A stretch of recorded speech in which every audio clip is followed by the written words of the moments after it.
Hello everyone.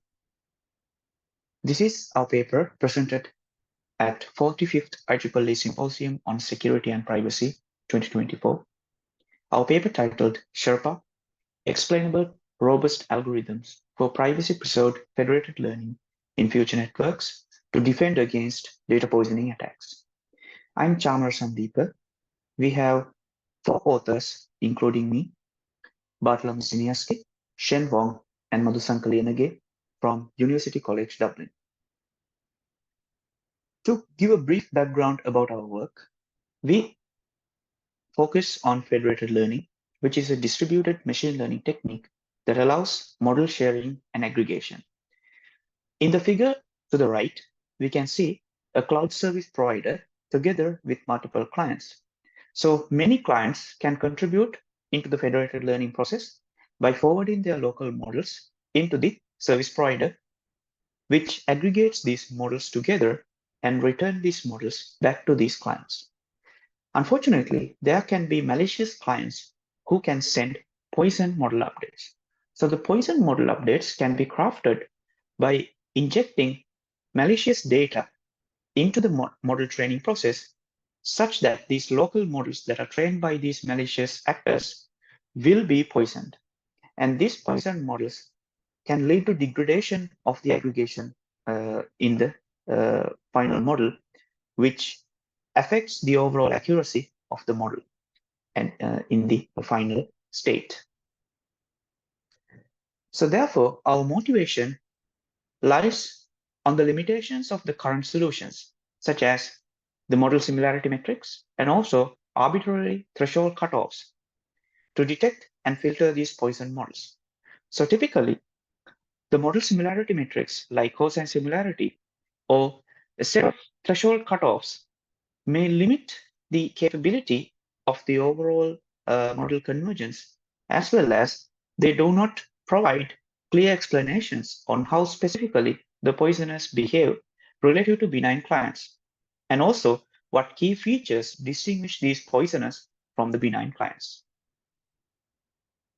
Therefore, our contributions include the novel algorithm SHERPA, which is an explainable, robust algorithm for detecting and eliminating the poisoners. For that, we use SHAP-based feature attributions to detect important feature differences in a poison client. We also demonstrate how the poisoning can impact on the client privacy and the mitigation of the privacy threat from poisoning. So if we take a close look at the poisoning attacks on federated learning, these attacks can aim to alter the decision boundary of the model to degrade the model performance, as well as to introduce backdoors. So these backdoors can be a part of another attack like property or membership inference attacks. So often related literature use these poisoning attacks as a mean to launch other privacy related attacks like this membership or property inference. So therefore, we create the poisoning detection technique via SHAP-based feature attribution technique. A poison client can show different feature importances from SHAP compared to a benign client. As we can see from the figure to the right, there's a difference between the benign and the poison clients comparing with the SHAP-based feature attributions. So if we take a look at the benign client, we see most of the regions are red, but on the contrary, a poison client have blue regions, which shows low feature importance using SHAP. Therefore, each client can be inspected by an aggregator with this SHAP technique. And the aggregator maintains a small representative dataset to generate these SHAP values. So if we take the next figure, there's a virtual aggregator within the federated learning process, such that many clients can be connected to this aggregator. And there's an aggregation algorithm, which is the robust algorithm that we are proposing, in which the client model can be analyzed using this explainable AI technique SHAP. And based on this features that are output from SHERPA, we can cluster these feature attributions. And for that, we can also include hyperparameter tuning to improve the overall accuracy of the process. By clustering these feature attributions, we can detect the poisonous using various techniques, which also include visualizations of client feature attributions. And finally, we can eliminate the detected poison clients. So the poisoning detection can be done using several steps. Once the feature attributions are derived using SHERPA, they are flattened to several vectors. As we can see from the figure A, there are a set of feature attributions in which a poison feature attribution can deviate from the rest of the feature attributions. To increase this deviation, we can send these feature attributions via HDB scan clustering algorithm to derive the mutual reachability distance. So the mutual reachability distance is calculated in the equation given below, such that based on the distance, multiple clusters can be formed for each class in the SHERPA values. So as we can see from the figure C, we have two clusters, cluster A and cluster B, in which the poison feature attribution is under cluster B. And each client has SHERPA-based attributions for a class C belonging to a designated cluster QC. So therefore, if C deviates from the cluster QC, we consider it as a suspicious attribution. If a client's feature attributions exceed the average suspicious count in a system, we can eliminate this client as a poison. To visualize the poisoning situation, we can use t-SNE-based plots, as we can see from the top figure. So in the figure, we see the poison clients can be clearly identified, which can be shown in the red circle. And the poison feature attributions tend to deviate from their original cluster positions and tend to form an anomalous cluster. And also, if we just take a look at the SHERPA-based feature attributions alone, we can see a benign client which has the correct position number 3 has a higher accuracy and also higher feature importance. But if we consider a random poisoning scenario, this is not the case. We can see the accuracy as well as the feature attributions. They don't show a clear pattern compared with a benign client. And this also comes together with other types of poisoning like targeted poison, in which the targeted class has a good accuracy. But if we consider the other classes, we don't have that trend that can be observed in the targeted class. To evaluate our algorithm, we have used different types of poisoning, which is continuous and periodic poisoning. In there, we can see the continuous poisoning has a higher impact on the accuracy compared to the periodic poisoning. But for both cases, our defense mechanism can detect these poison updates and eliminate these poison updates from the process, such that the accuracy will remain similar for both cases. And also, the main task accuracy of our algorithm does not harm the overall accuracy, even if the system runs without poisons.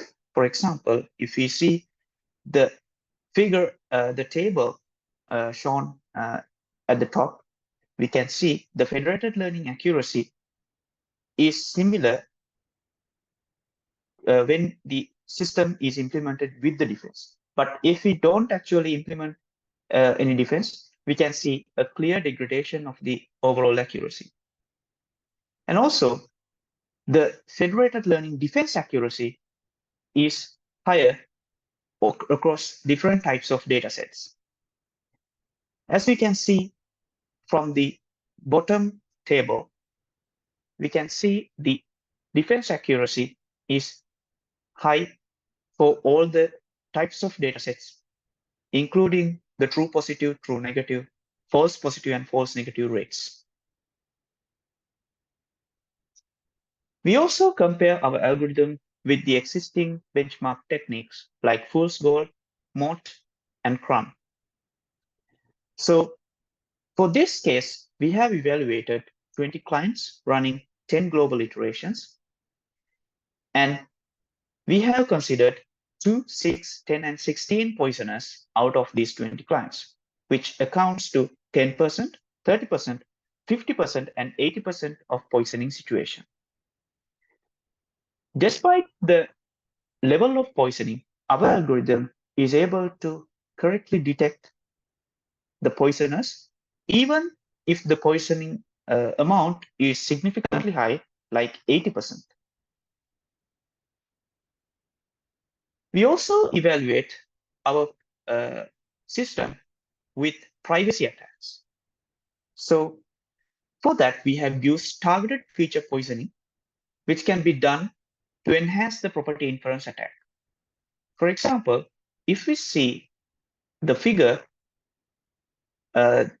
we can be able to observe a set of spikes with the poisoning. So these spikes occur at each phase where a property inference attack is happening. So this property inference attack is launched for Celib A phases dataset, targeting the property hair color. And with poisoning, we can see a sharp decline in the federated learning accuracy, which can be used to interpret that a targeted hair color is appearing in the federated learning system. This sharp decline allows the attacker to reveal the property appears at this iteration.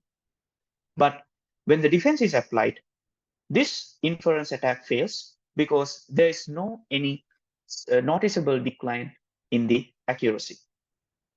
Therefore, when we compare our system with poisoning and without poisoning, we can see the poisoning accuracy has decreased, as well as the property inference accuracy also decreased from 85% to 31.6%. And we also evaluated the factors that affects the clustering process. Explainer types for SHEP, like the deep explainer or the gradient explainer, can result in similar poison detection accuracies. Higher number of representative data to derive more SHEP values increase the accuracy. However, it has a trade-off with the computation time. So if we just check the explainer types first, we can see the deep explainer and the gradient explainer in the figure at the top does not show a significant difference in the overall accuracy of the federated learning process. Therefore, we can conclude that despite the type of explainer that we are using, both of these explainer types produce similar types of accuracy or the results.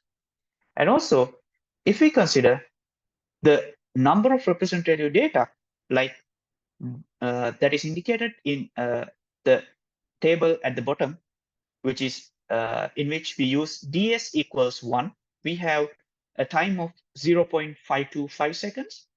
But if we consider the ds equal 10, we get time equals 5.130 seconds, which is increasing linearly with the amount of representative data that we are using. Therefore, what we can see is a clear trade-off with the computation time. So to conclude this work, we have investigated the possibility of using feature variations in SHAP as a defense against data poisoning attacks in federated learning. And the technique SHAP enables better explainability for model behavior and better justifications for eliminating a particular suspicious client.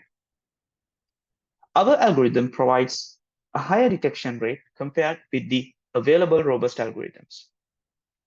And for future research, we aim to include enhancing the federated learning architecture to provide more lightweight detection and also to compensate on the minority feature attributions.